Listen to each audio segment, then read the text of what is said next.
Assalamualaikum warahmatullahi wabarakatuh. Waalaikumsalam warahmatullahi wabarakatuh. Alhamdulillah, tsumma sholatu wassalamu ala rasulillah.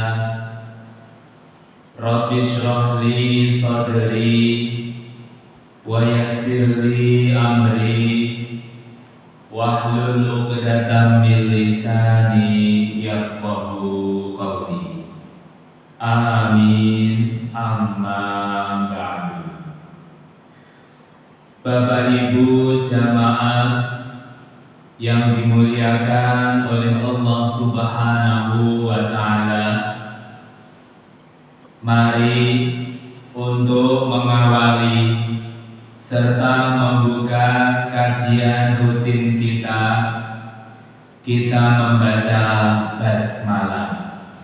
Bismillahirrahmanirrahim. Bapak Ibu jamaah sekalian, masih melanjutkan hadis-hadis yang terdapat di dalam kitab Riyadhus Shalihin. Wa an Abi Hurairah Abdurrahman bin Sakhr radhiyallahu anhu qala Rasulullah sallallahu alaihi wasallam, innallaha ta'ala la yanzuru ila ajsamikum wala ila suwarikum walakin yanzuru ila qulubikum wa a'malikum. Rawahu Muslim. Dari Abu Hurairah Abdurrahman bin Sakhr radhiyallahu anhu, dia berkata, Rasulullah bersabda, sesungguhnya Allah tidaklah melihat badan kalian, raga kalian, dan tidak juga melihat rupa kalian. Akan tetapi Allah melihat hati kalian dan amal-amal kalian.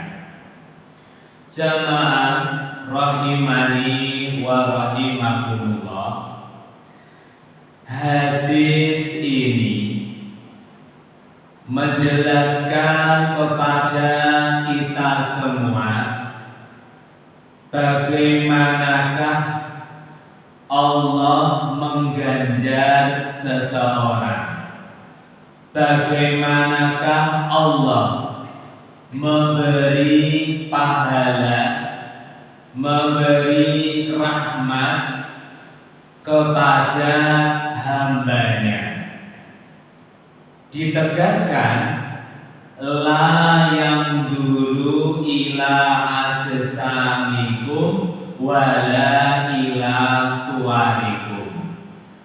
Ketika Allah hendak memberi ganjaran atau pahala atau meninggikan derajatnya di sisi Allah, maka pertimbangannya adalah bukan karena badan, bukan karena rupa. Jadi bukan berarti ketika orang memiliki badan yang kuat, Ketika seseorang memiliki rupa yang bagus, tampan atau cantik, bukan berarti karena pertimbangan itulah Allah mengganjar, Allah memberi pahala, bukan. Tetapi walakin yang dulu ila qulubikum wa a'malikum. Allah akan memberi pahala, Allah akan memberi ganjaran karena barometernya, ukurannya adalah hati dan amal masing-masing. Jemaah rahimani wa rahimakumullah. Hadis ini sekali lagi menegaskan kepada kita pentingnya hati dalam beramal saleh. Bagaimana ketika kita beribadah, ketika kita beramal saleh, apapun bentuknya itu, baik amal soleh yang berupa badaniah seperti puasa, sholat, atau ibadah yang lainnya, atau amal soleh yang berupa maliyah, harta, sedekah, wakaf, zakat, dan lain sebagainya, maka hendaknya ini benar-benar didasarkan hati yang ikhlas, hanya mengharap ridhonya Allah Subhanahu wa Ta'ala. Mengapa? Karena di titik itulah Allah yang dur, Allah melihat, Allah mengukur, Allah mengukur. Kira-kira kalau antara satu orang ini dengan orang yang lainnya, walaupun sama-sama sholat misalnya, walaupun wujud nyatanya sama-sama puasa, namun boleh jadi di hadapan Allah nilainya itu berbeda-beda, tergantung dengan tingkatan apa yang ada di dalam hati. Lebih lanjut, jamaah yang dimuliakan oleh Allah, hal penting lainnya berkaitan dengan hadis ini, jangan sampai kita salah paham. Banyak sekali orang-orang yang entah karena dorongan apa, mereka mengatakan memang benar saya tidak sholat, memang benar saya tidak berhijab secara sempurna, tapi yang penting kan hatinya. Wah, kalau seperti itu ini salah paham, pemahamannya salah. Jadi ketika seorang muslim memang benar yang dilihat oleh Allah adalah apa yang di dalam hati, tapi lebih lanjut di dalam hadis ini, walakin yang dulu ila qulubikum wa a'malikum. Allah melihat hati dan juga melihat amal kita. Bagaimana kita ini terhadap peraturan-peraturan agama. Apakah kita dalam posisi taat ataukah dalam posisi menyimpang? Itu pun juga dilihat oleh Allah Subhanahu wa Ta'ala. Jadi sholat itu dilihat oleh Allah, dinilai oleh Allah. Di sisi lain, untuk meningkatkan nilai dari ibadah sholat tersebut, hendaknya kita memperhatikan hati. Jadi jangan sampai kita salah paham, karena dari sekian banyak hadis seringkali menekankan terkait dengan hati, sehingga muncul kesimpulan yang kurang tepat. Yang penting hatinya, walaupun dari tampak zahir banyak kemaksiatan, itu tentu kesimpulan yang tidak tepat. Justru kita berusaha semaksimal mungkin mendekatkan diri kita kepada Allah dengan ketaatan kita, dengan sholat kita, dengan zikir kita. Di sisi lain kita memohon kepada Allah agar terus diberi hidayah dan menguatkan hati kita agar dipenuhi dengan keikhlasan. Paham ya, insyaallah ya. Kita lanjutkan.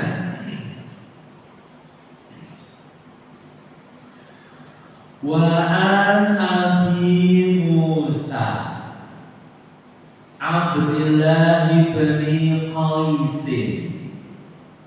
al-Ash'ari radhiyallahu anhu qala su'ila Rasulullah sallallahu alaihi wasallam anir rajuli yuqatilu syaja'atan wa yuqatilu hamiyatan wa yuqatilu riya'an ayyu dzalika fi sabilillah.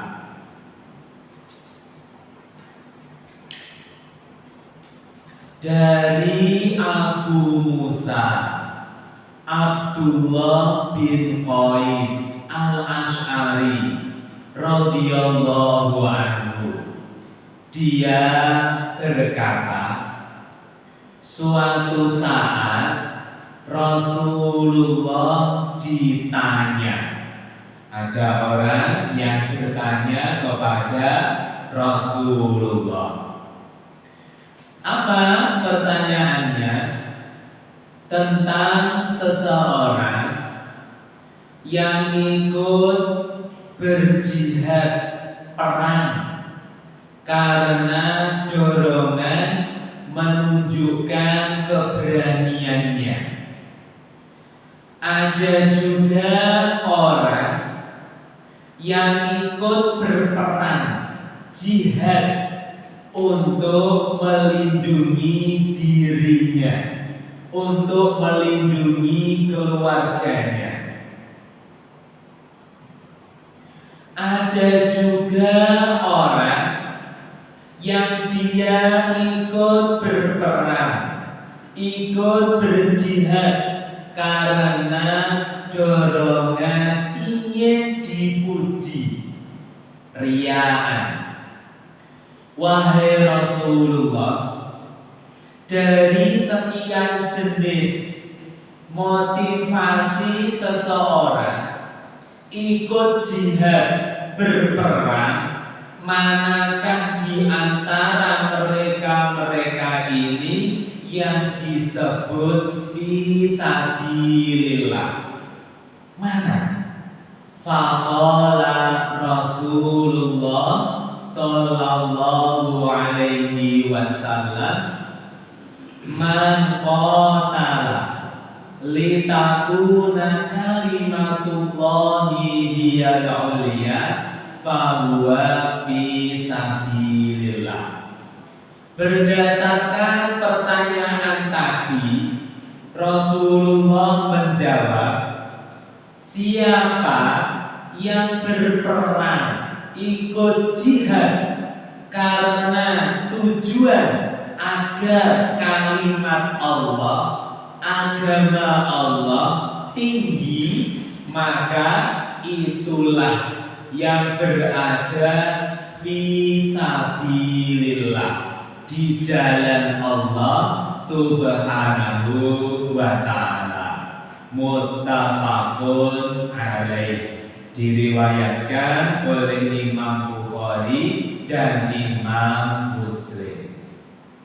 Bapak Ibu, hadis ini lebih menggambarkan lagi kepada kita Rasulullah memberi contoh bagaimanakah ibadah itu diterima oleh Allah Subhanahu wa Ta'ala.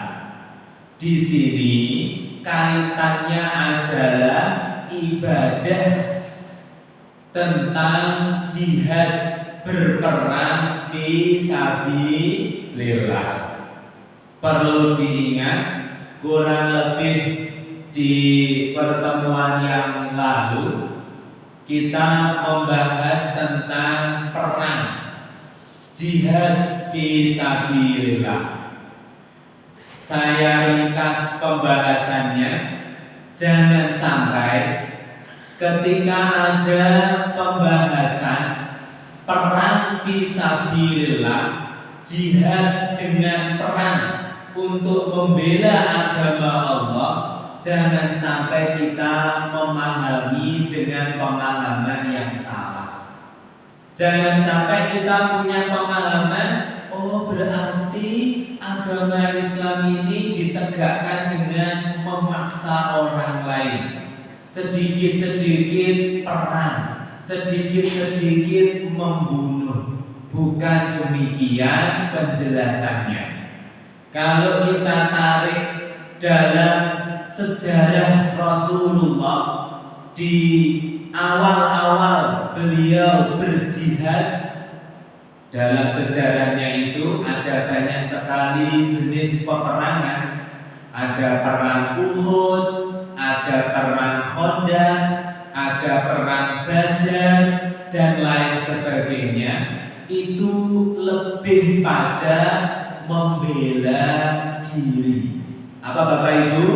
Membela diri. Karena memang diserang, maka kita mempertahankan diri. Nah, mempertahankan diri sehingga tidak bisa dihindari terjadinya peperangan tersebut.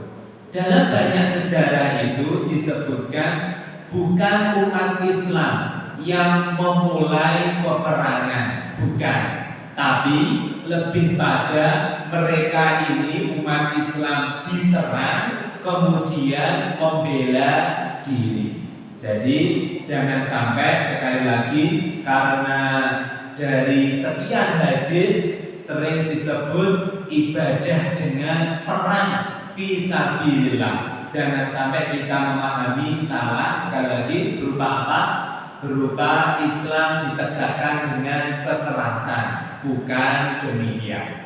Nah, di sini dalam hadis ini Rasulullah ditanya, wahai Rasul, bagaimanakah waktu terjadi peperangan jihad? Yang jihad itu tentu termasuk bagian dari ibadah.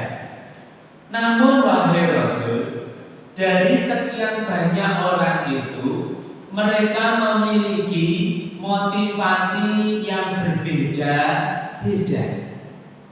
Ada di antara mereka yang boleh jadi ikut membela agama Islam, ikut berperang, namun tujuannya untuk menunjukkan bahwa dia kuat, bahwa dia pemberani, ingin dipuji. Oh, kelihatan itu orang itu kuat sekali, pemberani.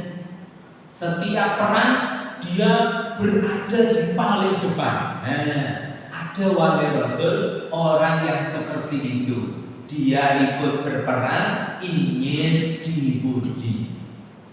Begitu pula wahai Rasul, ada orang yang ikut berperang, walaupun mungkin tujuannya bukan untuk menunjukkan kekuatannya, tapi secara umum riyaan, ingin disanjung-sanjung, tidak mau ketinggalan dipuji-puji. Dari sekian jenis itu, wahai Rasulullah, siapakah yang benar-benar fi sabilillah, jihad fi sabilillah? Rasulullah menjawab, wahai sahabatku yang bertanya itu namanya Lahik bin Domroh al-Bahili. Wahai sahabatku, engkau yang bertanya dan umatku sekalian, ketahuilah yang masuk dalam kategori fisabilillah, benar-benar jihad perang diterima oleh Allah ketika dorongannya adalah agar agama Allah ini tinggi, agar agama Allah ini menang. Inilah motivasi yang fisabilillah. Jadi ketika ada orang ikut berperang, kok tujuannya ingin menunjukkan kekuatannya, pokoknya pengen dilihat dia kuat seperti itu, atau riaan ingin dipuji-puji, maka jenis-jenis ini bukan fisabilillah. Nah, ini bisa kita perluas lagi Bapak Ibu. Bukan hanya ibadah berupa jihad perang fisabilillah, termasuk juga ibadah-ibadah yang lainnya. Jadi misal dalam pembangunan masjid ini misalnya, ini siapapun yang berkontribusi dalam pembangunan masjid ini tentu pahalanya sangat besar sekali.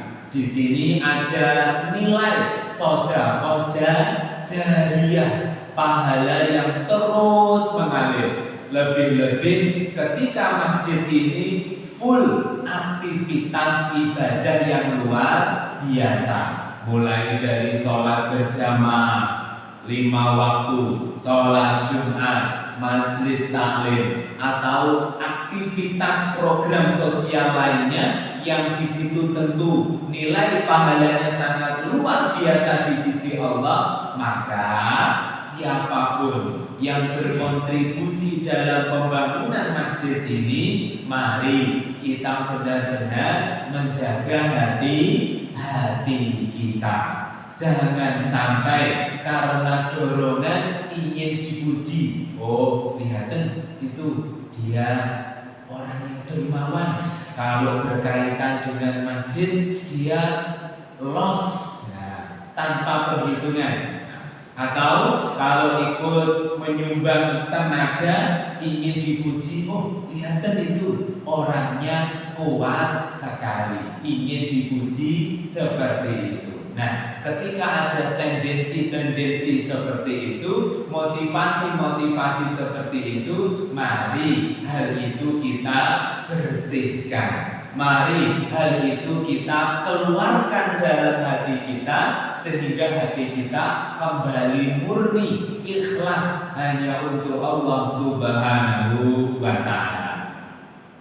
Mungkin masih berkaitan dengan masjid, ditarik lagi pembahasannya. Ustaz, kalau seperti itu nanti akan ada pemikiran, wah kalau begitu saya tidak usah ikut-ikutan, daripada nanti tidak diterima, lebih baik gak ikut sekalian.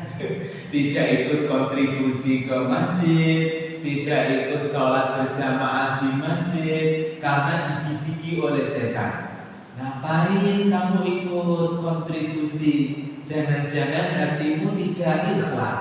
Lebih baik tidak usah sekalian, tidak usah menampakkan diri sekalian, tidak usah cawe-cawe sekalian. Akhirnya mundur, tidak ikut kontribusi. Tentu tidak demikian. Kalau kita larut mengikuti bisikan itu, berarti kita kalah dengan setan. Itu termasuk jurusnya setan untuk menggagalkan seseorang beribadah.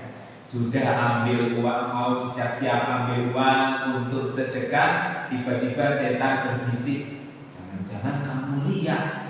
Kalau riya mubazir tidak diterima, lebih gak usah, gak jadi keluar. Nah, kalau itu terus-menerus dituruti, akhirnya tidak gabung berjamaah di masjid, tidak ikut majelis taklim pengajian, tidak ikut ini, tidak ikut itu, akhirnya yang senang adalah setan. Dia sukses dengan bisikannya. Terus bagaimana kita lawan itu? Pokoknya bismillah, dikeluarkan dulu. Kalau di hati ada bisikan-bisikan itu, bismillah, nanti kita keluarkan. Kita keluarkan. Namanya juga hati manusia. Hati manusia itu lumrah. Sudah fitrahnya manusia. Siapa sih di antara kita yang tidak suka untuk dipuji? Suka dipuji apa dicaci? Siapapun orangnya, kita pasti suka untuk dipuji. Namanya juga ibadah yang terlihat, pasti sedikit atau banyak dilihat oleh orang lain, yang boleh jadi orang lain memuji kita. Nah, kalau di hati kita mungkin ada yang masuk benih-benih seperti itu, yang penting kita jalan dulu. Jangan sampai berhenti karena hal itu. Sambil berjalan, sambil kita bersihkan hati kita. Dan itulah artinya ikhlas. Ikhlas itu mengeluarkan.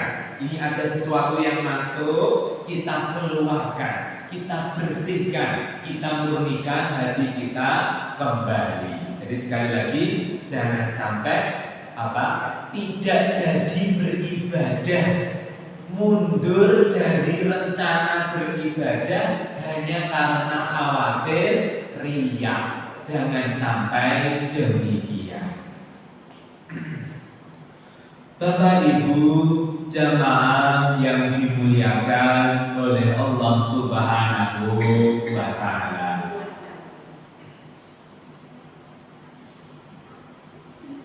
kita lanjutkan di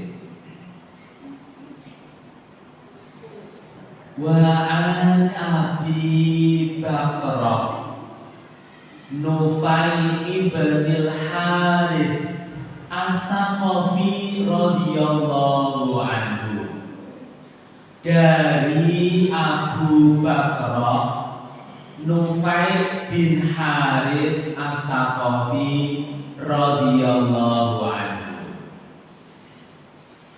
anna nabiyya sallallahu alaihi wasallam qala, sesungguhnya Nabi bersabda, idza taqal muslimani bisayfihima faqatil wal maqtulu finnari. Ketika ada dua orang Islam, mereka berdua sama-sama ingin saling membunuh.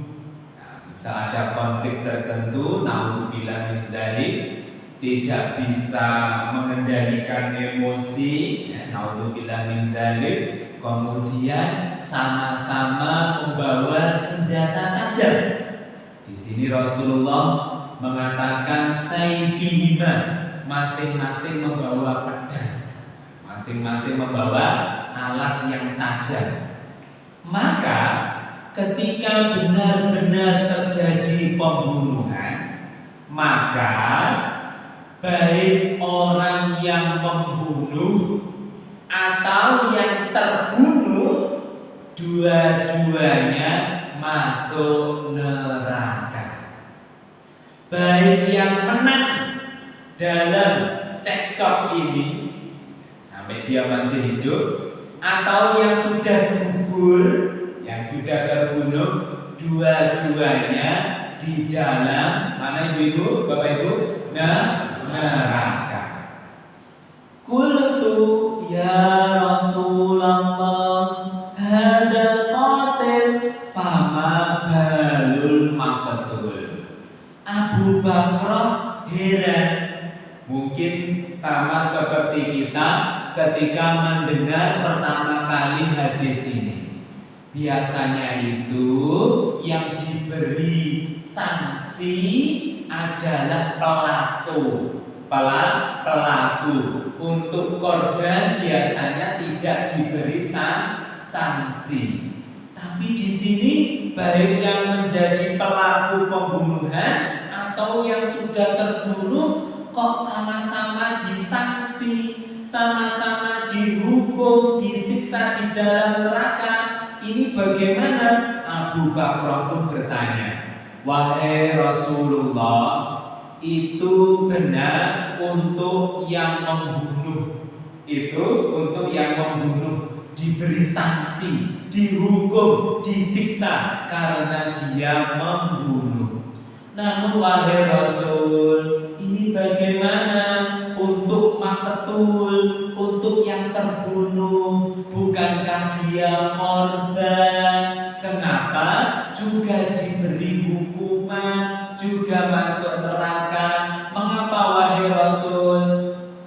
Qala innahu kana harison ala qatli sahibihi. Sesungguhnya dia, orang yang terbunuh tadi itu, walaupun dia di posisi gugur, di posisi kalah, namun dia ini harison ala qatli sahibihi. Sebelum dia gugur, sejak awal dia benar-benar ingin, sudah punya niatan dan sudah punya senjatanya, sudah bergerak untuk membunuh juga.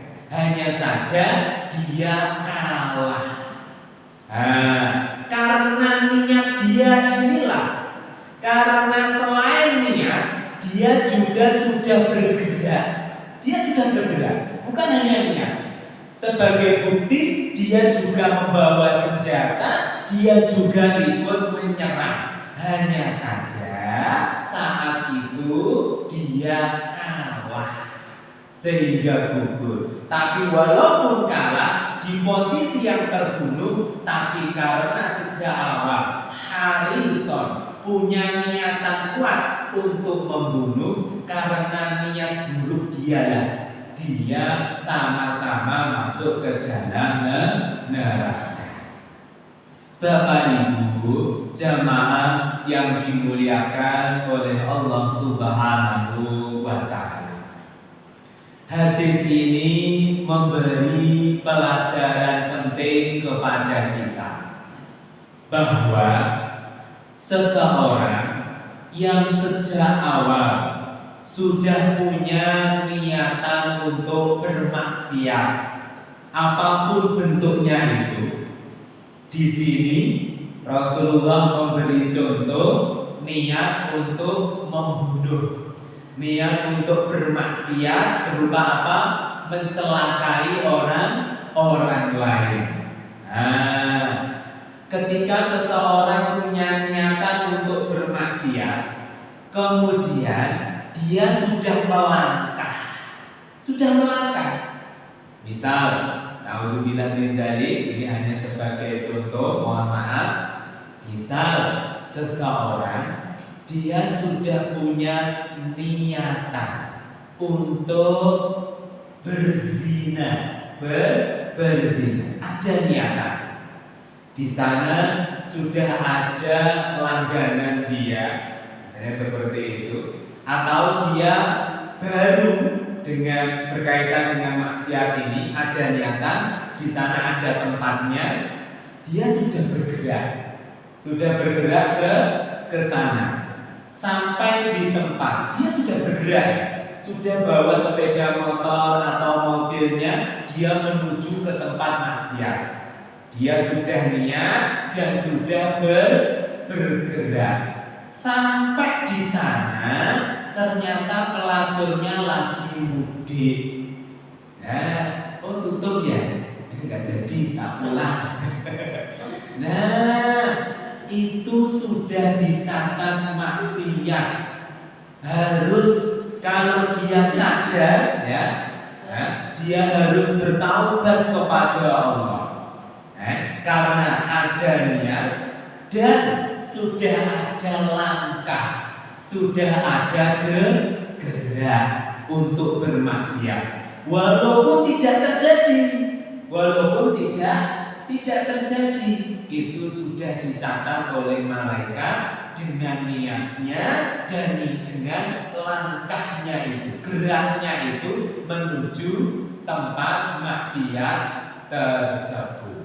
Nah, ini harus kita pahami bersama. Sekiranya seperti itu, harus segera taubat kepada Allah. Berarti Allah masih sayang kita. Seperti itu, langsung saja, langsung taubatan nasuha. Benar-benar menyadari bahwa itu kesalahan, benar-benar berniat kuat untuk tidak mengulangi, kemudian diiringi dengan apa? Meningkatkan ibadah agar taubatnya diterima Allah. Jadi walaupun tidak sukses dalam bermaksiat, tapi kalau sudah ada niat, sudah ada gerakan, di situ sudah tercatat. Nanti akan ada hadis yang lebih menjabarkan lagi. Insyaallah akan kita bertemu. Paham ya Bapak Ibu? Bismillah, lanjut ya. Wa an Abi Hurairah radhiyallahu anhu qala, dari Abu Hurairah radhiyallahu anhu, dia berkata. Ini dari Abu Hurairah. Dari siapa Bapak Ibu? Abu Hurairah. Dia berkata, qala Rasulullah sallallahu alaihi wasallam, Rasulullah bersabda, salatul rajuli jama'atan tazidu ala salatihi fi suqihi wa baitihi bid'an wa isyrina darajatan. Salatnya seseorang dengan berjamaah nilainya akan melebihi salatnya di pasar atau di rumah dengan nilai yang lebih setingkat 27 derajat. Nah, dalam riwayat yang lainnya 25 derajat dan seterusnya. Wa dzalika anna ahadakum idza tawaddo'a fa ahsana wudu thumma atal masjida la yuridu illa sholata la yanhazuhu illa sholat. Hal itu ketika seseorang dia berwudu. Apa Bapak Ibu? Berwudu. Bukan hanya berwudu, wudunya itu dia berusaha sebaik-baiknya wudu, sempurna, sempurna. Mulai dari yang apa itu membasuh wajah, ini pun tidak ada yang tertinggal. Membasuh tangan, ini pun tidak ada yang tertinggal. Sehingga para ulama memberi nasihat, kalau memungkinkan ini disunahkan apa? Dilebihkan. Jangan dipres sampai siku. Tujuannya apa?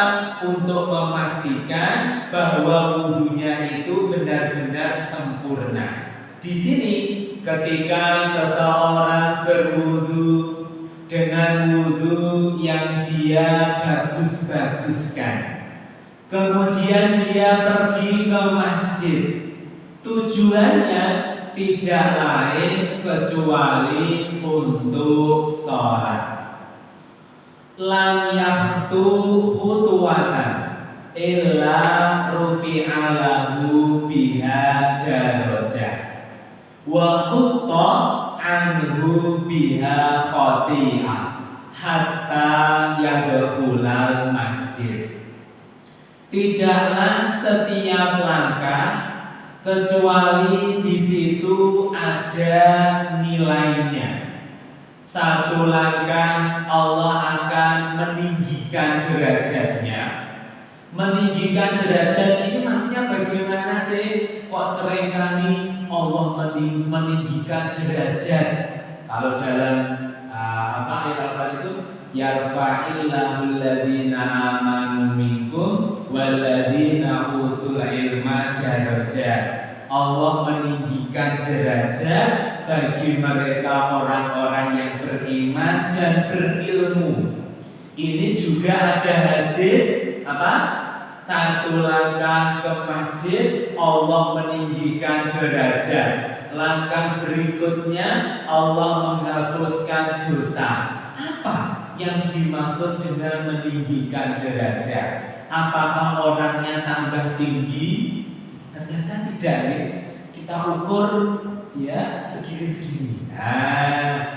Maksud dari Allah meninggikan derajat ini, dia ini semakin dekat dengan Allah, semakin dicintai Allah, semakin spesial di sisi Allah. Wah, Bapak Ibu, seseorang itu kalau sudah spesial di sisi Allah, itu mudah sekali doa-doanya dijawab. Mudah sekali. Mudah sekali dibimbing oleh Allah. Ketika ada masalah, mudah sekali bagi Allah mendatangkan pertolongan karena menjadi orang yang spesial. Nah di sini satu langkah ke masjid ditinggikan derajat, langkah selanjutnya dihapus dosanya, terus begitu, terus begitu. Nah, apakah ini harus berjalan? Tidak harus demikian. Nah, kalau jauh, padahal ada kendaraan, kalau maksa berjalan malah terlambat. Nah, pakai kendaraan itu pun gampang bagi Allah untuk mengukur, mengukur dan menilai. Ini berapa derajat yang meningkat, ini berapa dosa yang terhapuskan. Allah Maha tahu tentang itu. Terus begitu, hatta yadkhulal masjid, sampai dia masuk ke dalam masjid. Fa idza dakhala masjidah kana fis sholati maka natis sholatu hiya tahbisu. Ketika dia berada di dalam masjid, maka seakan-akan dia ini terus sholat, terus sholat selama dia berada di masjid karena ditahan oleh sholat. Karena tujuannya apa? Menunggu sholat. Jadi bisa kita datang lebih awal ke masjid ya. Ini misalnya belum adzan atau sebentar lagi adzan, kita sudah berada di masjid. Tujuannya menunggu iqomah untuk sholat. Atau kita datang pas adzan, kita menunggu untuk sampai iqomah. Walaupun posisi kita duduk, walaupun posisi kita santai, karena tujuannya menunggu untuk sholat, itu dinilai oleh Allah seakan-akan sholat. Karena apa? Di dalam hatinya itu dia ditahan ditahan dalam tanda petik di masjid tidak keluar hanya karena tujuannya apa? Niatnya menunggu sholat. Atau bisa seperti ini contohnya, selesai maghrib kita tetap berada di dalam masjid sambil aktivitas lainnya. Ini ada pengajian atau boleh jadi tidak ada pengajian, kita manfaatkan untuk lainnya. Kita tetap berada di masjid, niatannya apa? Menunggu sholat. Walaupun santai, walaupun ngobrolnya juga mungkin santai. Besok masak apa? Sekarang kok daging harganya naik misalnya. Obrolannya santai di masjid, tujuannya menunggu sholat. Walaupun seperti itu, karena niatannya di masjid adalah menunggu sholat berikutnya, seakan-akan sholat. Lebih luas lagi, para ulama memberi penafsiran yang lebih luas lagi. Tidak harus berada di dalam masjid. Jadi, misal kita selesai sholat subuh, kemudian kita keluar dari masjid untuk aktivitas keseharian. Yang kerja berangkat kerja, yang mengajar berangkat mengajar, atau aktivitas di luar masjid lainnya. Namun di dalam hati kita menunggu waktu sholat berikutnya. Sangat gembira sekali saat datang sholat berikutnya. Alhamdulillah sudah datang waktunya sholat, segera datang ke masjid. Maka ketika hati kita terus bergantung pada sholat, menunggu sholat, bergantung kepada masjid, walaupun posisi kita di luar masjid, seakan-akan kita ini sholat. Allah Maha Kaya. Tidak perlu kita berpikir, wah Ustaz, apakah Allah nanti rugi? Padahal kita di rumah juga santai, padahal kita juga kerja, kadang gurau dengan teman sekitar, teman kerja. Nah, apakah Allah nanti akan rugi kalau dinilai sholat? Tidak, demikian. Allah itu maha kaya, tidak hitung-hitungan. Yang penting syarat dan ketentuannya berlaku. Apa Bapak Ibu? Hati kita di sini, kalau kita ingin mengamalkan ini, terpaut dengan ibadah berikutnya. Sudah selesai subuh misalnya, kalau di masjid terus tidak kerja. Kalau di masjid terus tidak ngajar nanti yang mengajar itu. Keluar masjid, tapi di dalam hati kecil menunggu sholat berikutnya. Seperti itu, sholat. Dicatat sholat. Oke, kita jelaskan yang satu hadis ini sudah 18:45.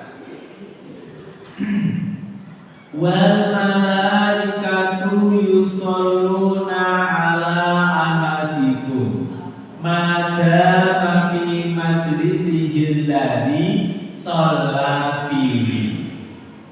Dan malaikat akan terus mendoakan kebaikan. Malaikat mendoakan kebaikan untuk seseorang yang terus berada di dalam masjid untuk menunggu sholat berikutnya. Bagaimana doa malaikat? Yaquluna Allahumma arhamhu, Allahumma ighfir lahu, Allahumma tub alaihi. Ya Allah, rahmatilah dia, beri dia kasih sayang ya Allah, rahmati dia ya Allah. Ya Allah, ampuni dia ya Allah, berilah ampunan dia ya Allah, dosa-dosanya hapuslah ya Allah. Ya Allah, kalau dia bertaubat, terimalah taubatnya ya Allah. Terus malaikat mendoakan seperti itu kepada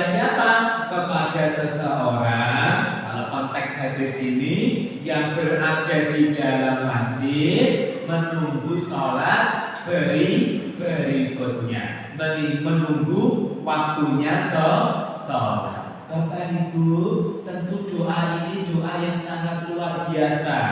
Doa agar diberi rahmat oleh Allah. Allah kalau sudah merahmati, hidup ini akan terasa ringan, hidup ini akan terasa lapang, tidak mudah sumpek, tidak mudah suntuk, seakan-akan hidup ini akan dipenuhi dengan kemudahan-kemudahan, walaupun juga namanya juga kehidupan, ya terkadang ada saatnya sakit, ya loh, ada saatnya bertemu dengan masalah. Tapi ketika sejak awal sudah dirahmati oleh Allah, di situ ada kekuatan, tidak mudah putus asa, tidak mudah berkecil hati, tidak mudah apa istilahnya mutung itu begini.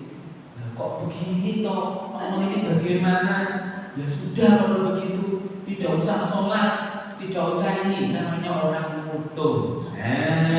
Tidak demikian, tidak demikian. Kembali ke sini, malaikat akan mendoakan agar Allah memberi rahmat, Allah mengampuni dosa, Allah menerima taubat. Yang berdoa siapa Bapak Ibu? Malaikat, makhluk yang sangat dekat kepada Allah, yang mustajab sekali doanya. Nah, ini tentu memberi motivasi kepada kita secara khusus berkaitan dengan masjid.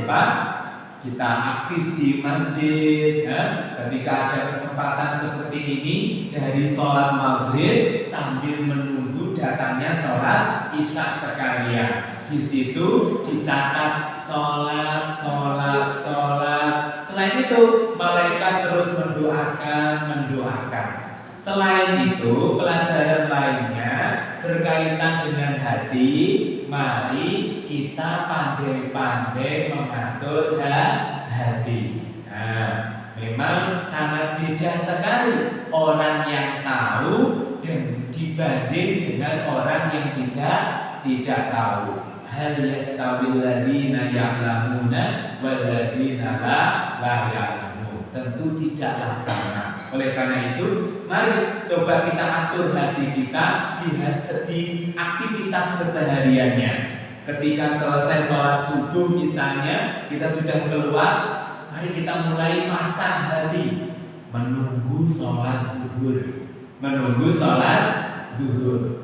sambil apa? Sambil ngobrol, sambil belanja, sambil masak, dan kadang juga main WA misalnya.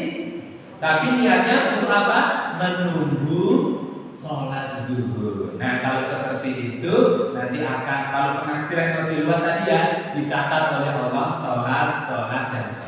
Dan ini akan spesial lagi ketika kita menghadap Allah Subhanahu wa Ta'ala di hari akhir, ditanya, kamu di dunia ngapain? Begini wahai Allah, setelah sholat subuh saya menunggu sholat zuhur.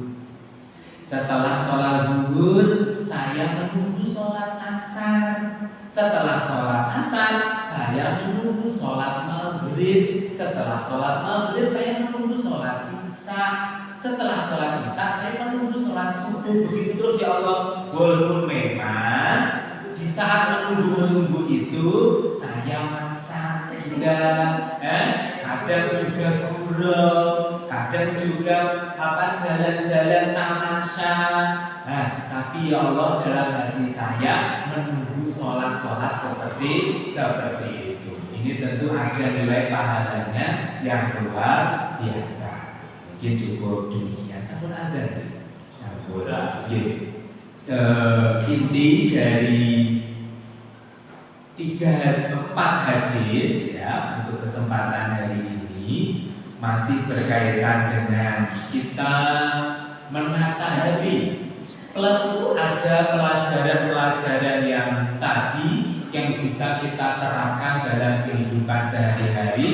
Kita atur hati kita untuk terus menunggu sholat. Semoga bermanfaat. Mari kita tutup dengan kafaratul majlis. Subhanallah wa bihamdihi, asyhadu an la ilaha illa anta, astaghfiruka wa atubu ilaik.